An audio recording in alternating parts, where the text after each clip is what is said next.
প্রথম মাইনে পেয়ে বাবাকে এই উপহার দিলেন সানা।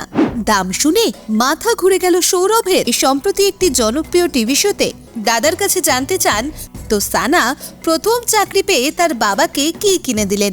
মেয়েকে নিয়ে প্রশ্ন শুনতেই হাসি মুখে উত্তর দিলেন তিনি। সৌরভ বললেন, এই মাসেই প্রথম স্যালারি পেল, আমায় হঠাৎ করেই বলল তোমায় এটা আমি গিফট করব। আমিও স্বভাবতই প্রশ্ন করলাম এর দাম কত। সে যা দাম শোনালো আমি সোজা বলে দিয়েছি এসব আমার লাগবে না, দরকার নেই আমার এসবের।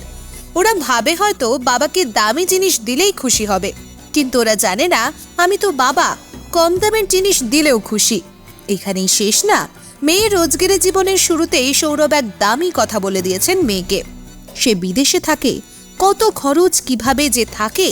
গাঙ্গুলি জানান তার তো ভয়ের চোটে ঘুম হয় না, কিন্তু মেয়েকে অবাঞ্ছিত খরচে লাগাম দিতেও বলেন। দাদার কথায়